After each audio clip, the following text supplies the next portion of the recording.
আর তুই আমাকে ফতুয়া দিচ্ছিস?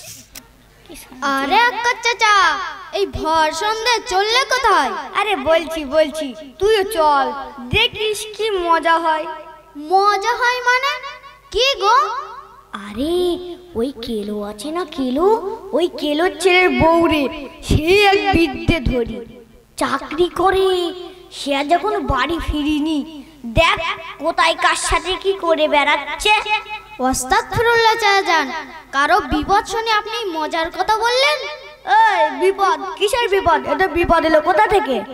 একটা মানুষ বাড়ি আসেনি কেন তা না জেনে আপনি বলছেন কোথায় কি করে বেড়াচ্ছে? ওরে বাবু শুন, এখনকার বিদ্যে ধরি সব রং কালি মেখে কাজের নাম করে কত কি করে জানিস? তুই কি মনে করেছিস আমি কিছু জানি না? সব জানি। দেখুন চাচাজান, কে কি করলো তা আমি জানি না, তবে প্রকৃত তথ্য না জেনে কাউকে এমন মন্তব্য করা উচিত নয়। আরে রাখ তোর উচিত না উচিত, কাজের নাম করে রোজ রোজ কোথায় যায় কি করে, কাজ বাড়ি না ফিরে দেখিয়ে দিয়েছ ওই বউ। দেখিয়ে দিয়েছে মানে? রাস্তায় তার কোনো দুর্ঘটনাও হতে পারে, আপনি না জেনে তার চরিত্র নিয়ে কথা বললেন। হ্যাঁ বললাম, তাই তোরও তো গাজালা করছে কেন? তোর কিছু হয় নাকি? ছি চাচাজান ছি, আপনার মানসিকতা এত ছোট। এটা ছোটর কি আছে? ছোটর কি আছে? আপনি জানেন কোন মহিলাকে না জেনে অপবাদ দিলে কি হয়? এই কি হয় রে, কি হয়?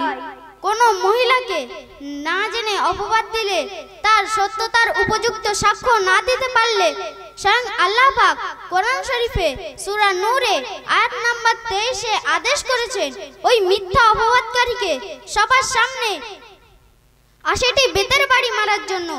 আচ্ছা চাচাজান, ওই মহিলার সঙ্গে আপনার কি কোনো ব্যক্তিগত শত্রুতা আছে?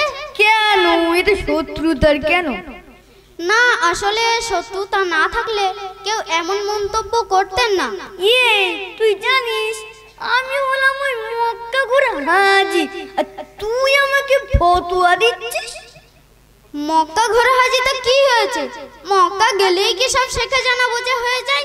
শোনেন চাচাজান, কারো উপর অপবাদ দেওয়া হলে তাহলে জানবেন ব্যক্তিগত শত্রুতা ও বিদ্বেষ থেকে তাকে সমাজের চোখে হেয় করার জন্য আপনি একজন হাজি হয়ে এক মুসলমান ভাইয়ের সম্মান নিয়ে অপবাদ করতে এতটুকু দ্বিধা করছেন না? কেন মন্তব্য করিস? এটা কি হয়েছে? আমার জাত গেছে নাকি? জাত যাবে কেন চাচাজান? এতে আপনার মন্দ হওয়ার প্রমাণ পাওয়া গেছে। কি? আমি মন্দ? এত বড় কথা! তুই যেন খুব জ্ঞানী, তুই এত জ্ঞান পাচ্ছিস কোথা থেকে? শোনেন চাচাজান, আমি যখন নেরুলি মডার্ন ইসলামী মাদ্রাসায় শিক্ষা নিতে গিয়েছিলাম, তখন আমাদের হুজুর সূরা হুজুরাতে আয়াত নাম্বার 12 পড়ানোর সময় অর্থ করে বলে দিয়েছেন। এতে লেখা আছে, হে মুমিনগণ, তোমরা বেশিরভাগ অনুমান থেকে দূরে থাকো, এবং কারণ বলেন যে রাসূল সাল্লাল্লাহু আলাইহি ওয়াসাল্লাম বলেছেন, একজন মানুষ মন্দ হওয়ার জন্য যথেষ্ট, কেননা সে তার মুসলিম ভাইকে হেয় করে। এতে আরো বলেছেন, কেউ কারো উপর অপবাদ দেওয়া হলে সে ক্ষমা না করা পর্যন্ত মহান আল্লাহর কাছ থেকে ক্ষমা পাওয়া যাবে না। তাই নাকি রে? হ্যাঁ, কেননা অপবাদ বান্দার হক নষ্ট করেন না। শোনেন চাচাজান, ওই মহিলাকে আর খুঁজে না পাওয়া যায়, আপনি ওই মন্তব্যের জন্য কার কাছ থেকে ক্ষমা চাইবেন? তাহলে আমার কি হবে? কি হবে আপনিই বোঝেন, পথ কিভাবে পাবেন। কেননা বলেছেন, কুদরতে আজিম যার কেউ যেতে পারে, জ্ঞানী অজ্ঞান হইয়া ধ্যান যদি করে। এখন আমি আসেন, আমি যা বললাম বসে বসে ভাবে। ওরে বাবা, ও কি বলে গেল রে? আমার কি হবে রে? ও আল্লাহ কি হবে? ওঠেন চাচাজান, ওঠেন।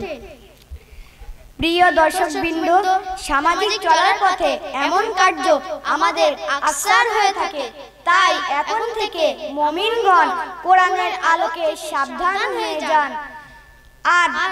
আর আপনারা এতক্ষণ বসে বসে যে মোকালামাটি দেখলেন, ইহার পটভূমি যিনি রচনা করেছেন তাহার নাম, তিনি হলেন আমাদের আম্মি রেনা পারভিন মিটু। আসসালামু আলাইকুম।